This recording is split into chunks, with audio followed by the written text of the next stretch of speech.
Hi everyone, and welcome to the Peanut Labs Ask the Expert Anything broadcast. My name is Annie Pettit, and I am the Chief Research Officer at Peanut Labs, a company that specializes in self-serve sampling, and I will be your host and moderator for the next 25 minutes.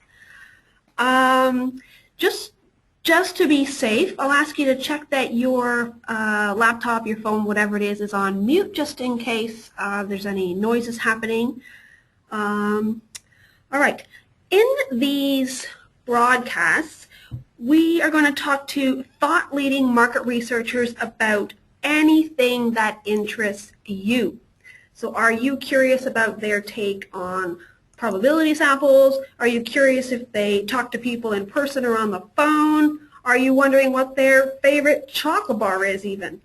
All of these questions are fair game in our Ask Me Anything time. So it can be completely research related or not even close. You get to be the virtual interviewer. We have a few more broadcasts already planned. Tamara Barba is upcoming, as is Tom Webster, and you can register for either of those on the Peanut Labs website right now. That's where you can sign up to get our newsletter as well. Now today we are going to talk with Katie Clark, who is the Senior Research Manager at Diversified Communications. You might also know her as Insights Gal on Twitter. So as we're chatting, if you have any questions at all for Katie, just write them in that little question box, probably on the bottom right-hand side of your screen. I'll start off with a couple introductory questions myself, and then we'll just start going through as many of your questions as we can. I've got a few questions that were sent in ahead of time, so this will give you a bit of time to think about what you want to ask Katie, whether it's difficult, controversial, strange, and, of course, even personal questions. So, Katie, thank you very much for joining us today. Well, thank you for having me. To start things off, why don't you take a couple minutes to tell me who you are and what you're passionate about. All right. So, hi, everyone. Katie Clark, and Insights Gal on Twitter, as Annie had said. And I work at Diversified Communications. We are based in Portland, Maine. And essentially what my job is here is to run the market research function for our company. And we produce very large-scale trade shows. We publish magazines. We have some e-media properties. And essentially my group reaches out to all of those products and does research for all of those products. And a big part of my job, and the reason that you see me on social media a lot, is really keeping my ear to the ground for new techniques in research and sort of what's hot in the research industry, so we can continue to be on the top of our game here. And I do some consulting outside of Diversified, a lot on social media, and also on research. And I am passionate about research, obviously, because you all know that if you follow me on Twitter. Research, social media, I love being an early adopter of technology. So when I find technology that I'm really passionate about, right now that's Google Glass and wearables, I tend to be pretty vocal.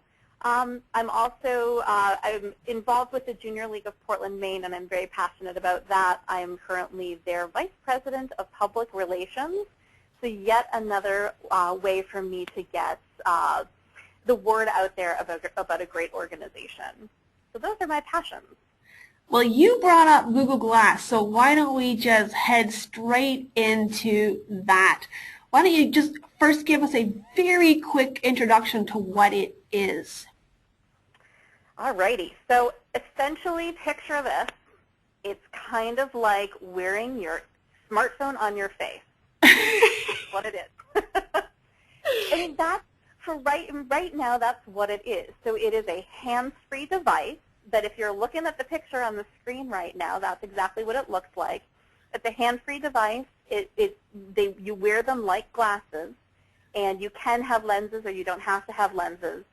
And you can do a lot of functions right now. You can use them as a Bluetooth device, but you can also interact with social media. You can tweet and Facebook and Google Plus from your glass. You can take pictures, video, live stream, do Google Hangouts.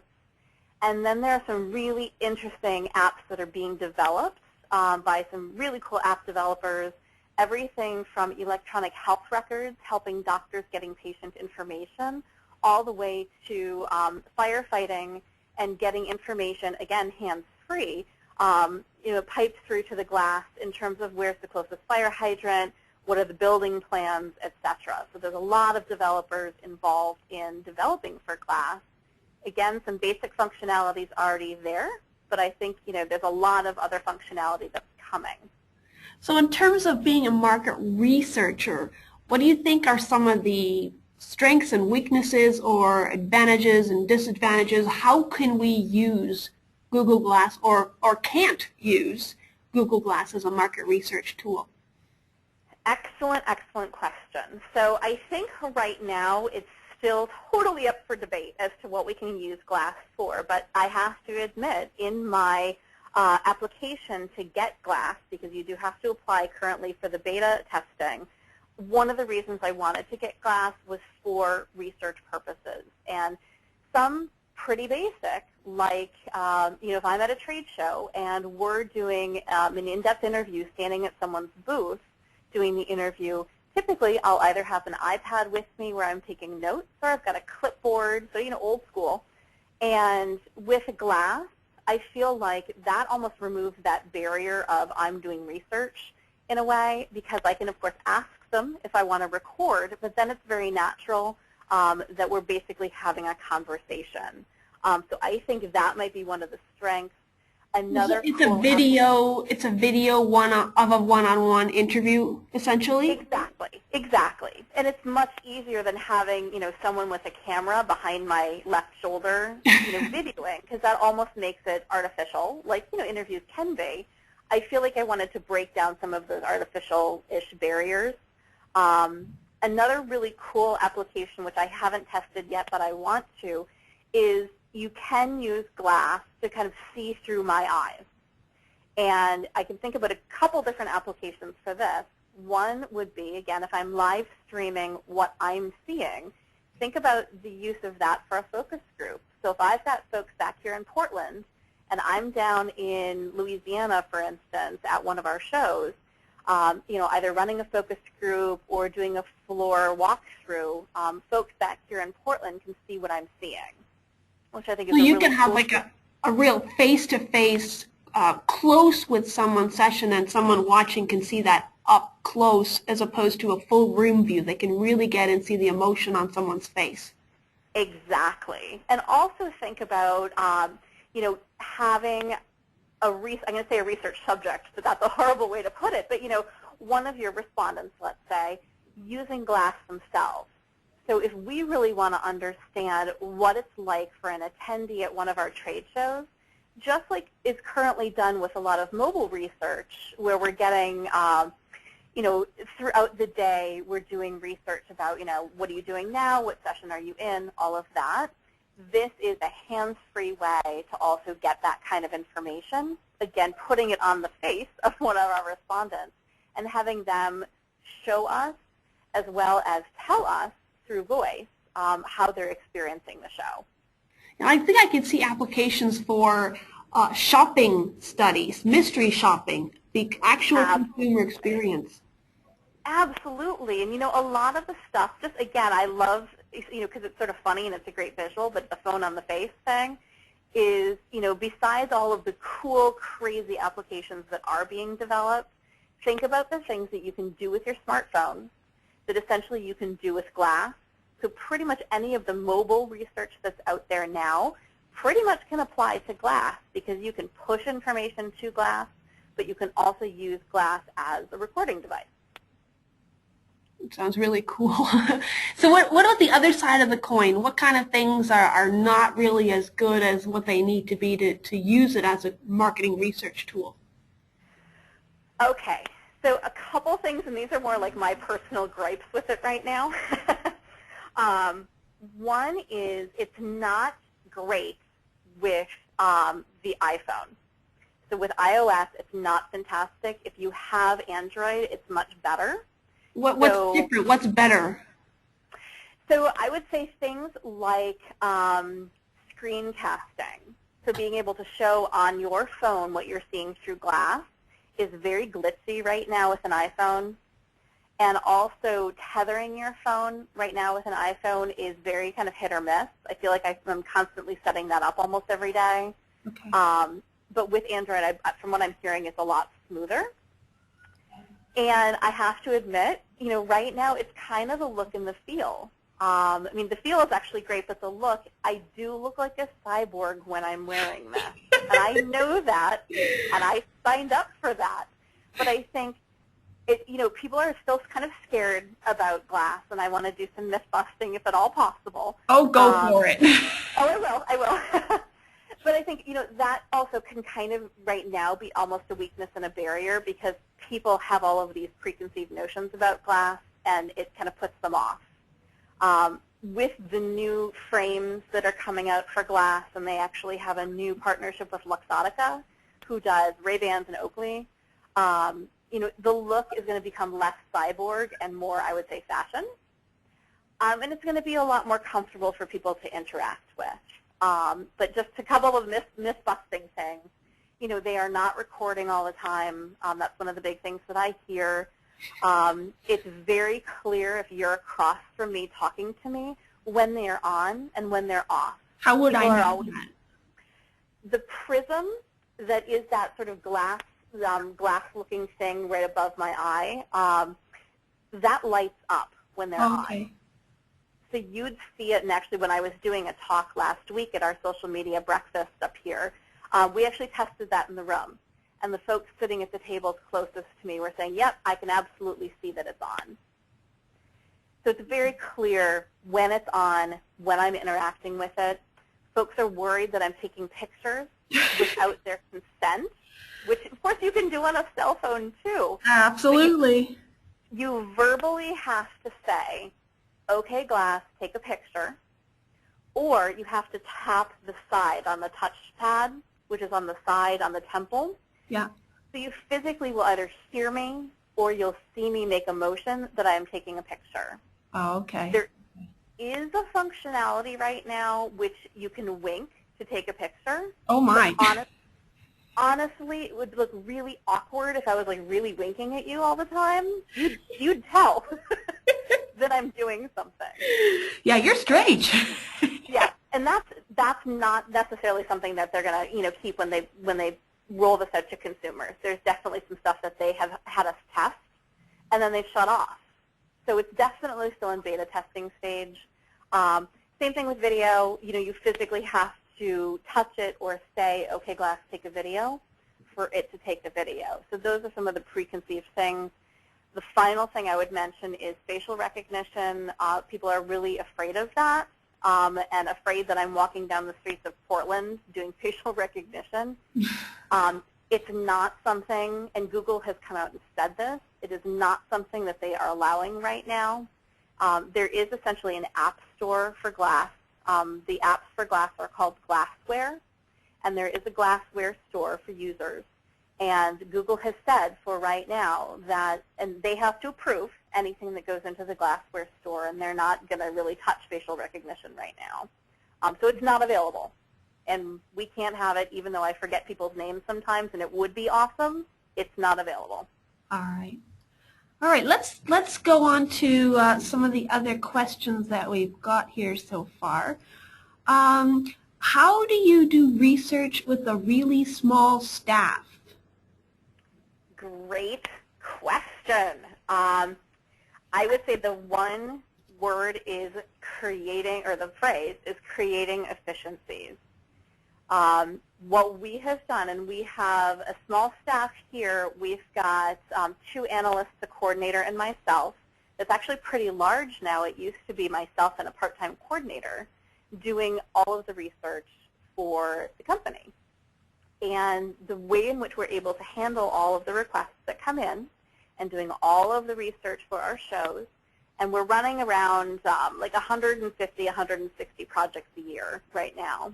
some very large scale, some smaller scale, is really figuring out what are those repeatable tasks and kind of codifying that into sort of a set of tasks that we can put into a system. So we use SharePoint. And, I do all of my workload planning based on that. We've got everything time tracked. So we can really see, what's taking us a lot of time, where can we gain efficiencies. So it's finding efficiencies where you can, it's creating templates where you can, and it's kind of getting the machine to run as much as it can almost in the background. So we're very efficient at what we do, and we have that headspace available to then tackle those big business questions that turn into research. So we don't always want to be like feeding that machine and being inefficient. We want to be as efficient as possible with the team that we have, so we can not only facilitate the standard research that we need to do, which are those standard post-show surveys and publication surveys, but we want to be open to those ad hoc surveys that will help us grow our business. Okay. What are some of the tools you use to be efficient? Great question. So we, as I had mentioned, use SharePoint, and we have all of our projects and tasks in there. And we've created basically task templates for every single project of the standard projects that we do. And that's how we basically track our work day in and day out. I can tell you that I personally, one of the things that I use is an app called Todoist, and it's Todoist,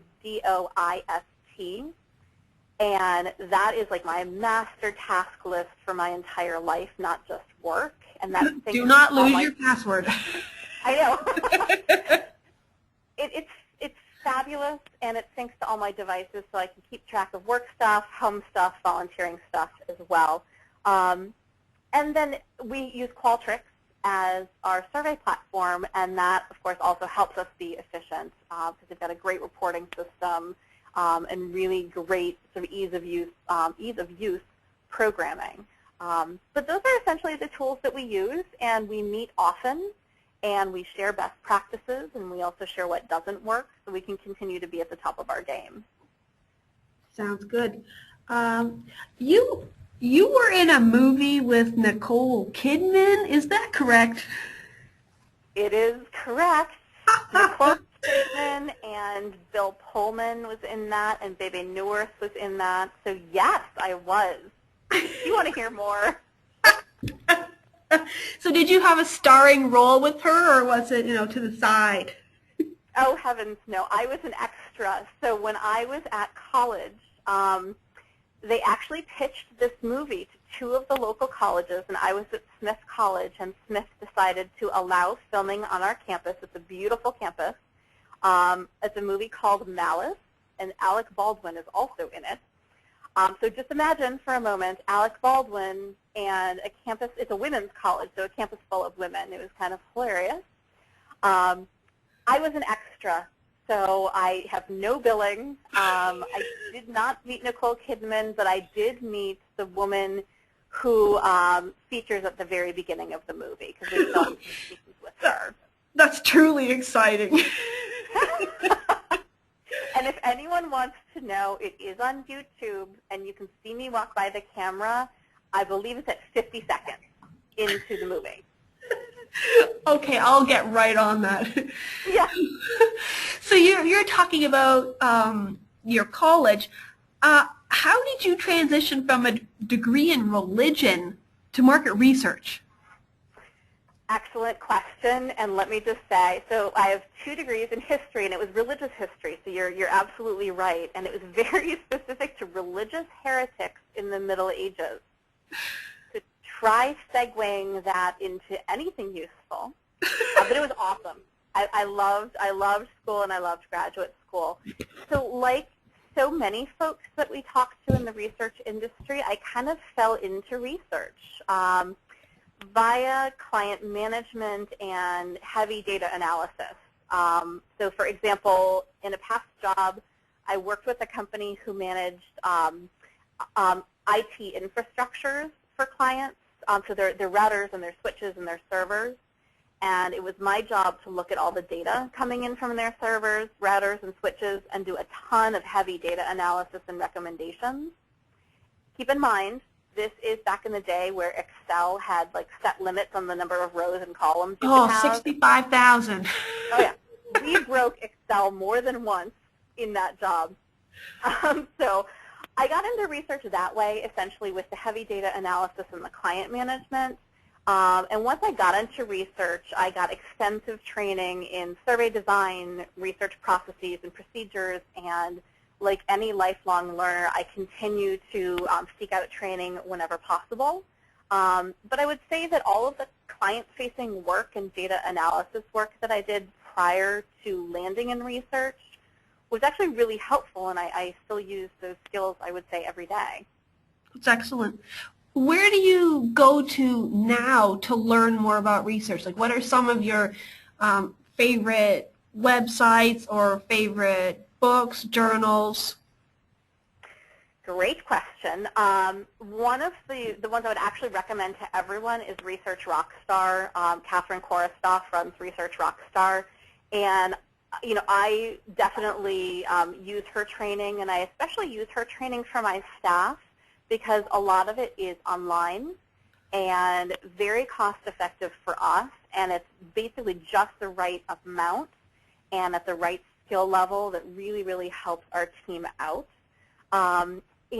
All the publications that are out there for market research like View and Quarks, we absolutely read those. Going to conferences like the market research events, which I've actually tweeted and blogged for in the past. Also resources like Burke and others are very, very helpful. And then I follow a lot of blogs, including fun ones like I Love Charts, which keeps us amused, and of course your blog. I'll have to throw stats with cats in there as well. Yes.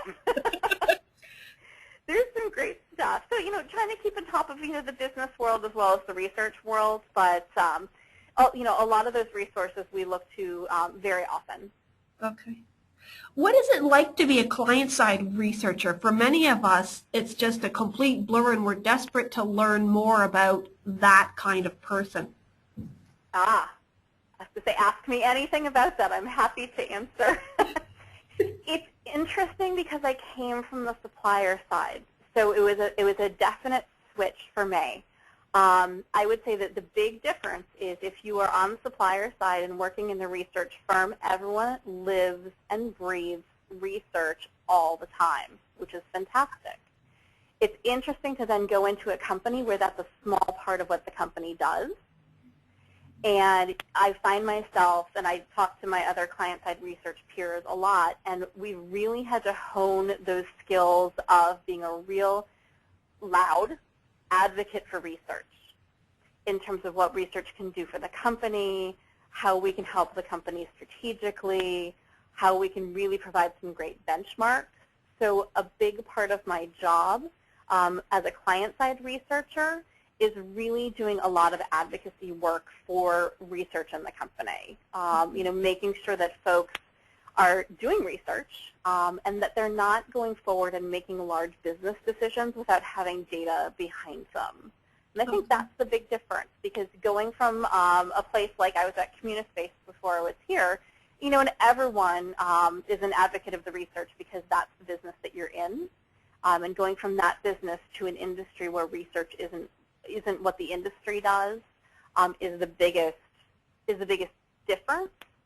And of course, then the other difference too, and I think I was very lucky coming from the supplier side, is then knowing the vendors that are out there and the partners and who to work with on projects that we either don't have the bandwidth for or we don't have the skill set for. So I think coming from the supplier side helps me really figure out how to vet those vendors and determine who to work with. What do you look for in a vendor as a client-side researcher? Great question. And I might be very particular about this. So I'm probably unusual in this aspect, but I'll go ahead anyway, that not everyone is going to be like me. I look for, I would say, their voice in the industry. And I don't mean that they need to be on social media all the time. but I do hope that they have a website, and some don't, or some haven't changed their website since 1997, and that says something to me. Especially if they are touting that they're very future forward, doing a lot of social media stuff. If they don't have a voice in social media, yet they're doing social media research, that causes me to sort of question. That's scary. And I've seen that a lot of times. I would say, one of the things I definitely look for too are folks who are honest, and let me explain what I mean by that. I don't want to talk to vendors who feel like they absolutely can be all things to all people, because very few research companies are like that have so much expertise across all different methodologies. And I'm completely comfortable talking to vendors and partners who say, you know what, we really specialize in mobile qualitative, or we really specialize in large-scale quant projects, or strategic industry research. I'm fine with that, and that helps me really hone in on what they're good at, because they're telling me, versus having a vendor say, oh, we're good at everything. We can handle all of those projects for you, because I know pretty much that's not true. Right. Okay. Okay. Have you got a final tip on how people should use Twitter? Okay. It depends on the person and why they are on Twitter. Because if you're on there for business and trying to get the word out about your company, it's different than if you're on there just kind of for personal use and sort of listening, on behalf of yourself or the industry, etc. So I would say one big tip is don't just push information out and not have communication, because it's social media. You're supposed to be social and have a conversation. So if all you're doing is pushing out daily deals or what your company does and you're not engaging in conversation, that's such a huge no-no. Be social. And it doesn't have to be business all the time. Even if you're tweeting for business, I can tell you, and this is sort of a fun, open story. This is not a secret from our company.